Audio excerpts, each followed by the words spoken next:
सबको जय मसीह की परमेश्वर के नाम की महिमा हो। आज हम देखेंगे लहू की पवित्रता, और ये हमें देखने को मिलती है ले व्यवस्था उसका 17वां अध्याय की 1 से लेकर 16 आयत तक।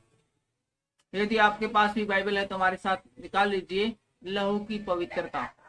और फिर यहोवा ने मूसा से कहा, हारून और उसके पुत्रों से और सब इजरायलियों से कहा कि यहोवा ने आज्ञा दी है, इजराइल के घराने में से कोई मनुष्य हो जो बैल या भेड़ के बच्चे या बकरी को चाहे छावनी में चाहे छावनी से बाहर घात करे, मिलाप वाले तंबू के द्वार पर यहोवा के निवास के सामने यहोवा को चढ़ाने के निमित्त न ले जाए, तो उस मनुष्य को लहू बहाने का दोष लगेगा।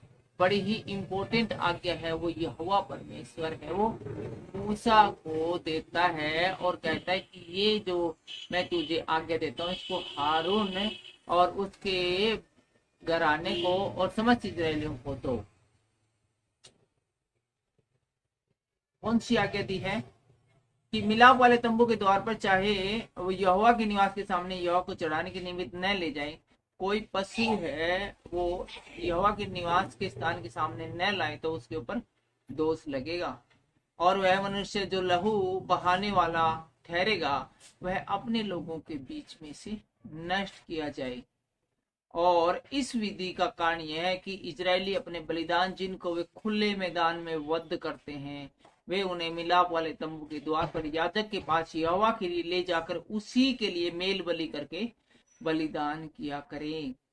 और याजक लहू को मिलाप वाले तंबू के द्वार पर यहोवा की वेदी के ऊपर छिड़के और चर्बी को उसके सुखदायक सुगंध के लिए जलाए। वे जो बकरों के पूजक होकर वे विचार करते हैं, वे फिर अपने बलि पशुओं को उनके लिए बलिदान न करें। तुम्हारी पीढ़ियों के लिए यह सदा की विधि होगी।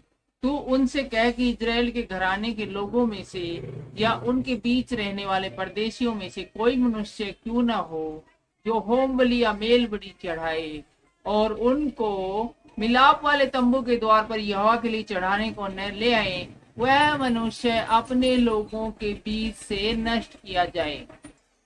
और 10वीं आयत हमें इस प्रकार से बताती है, फिर इजराइल के घराने के लोगों में से या उनके बीच रहने वाले परदेशियों में से कोई मनुष्य क्यों ना हो जो किसी प्रकार का लहू खाए, मैं उस लहू खाने वाले के विमुख होकर उसको उसके लोगों के बीच में से नष्ट कर डालूंगा।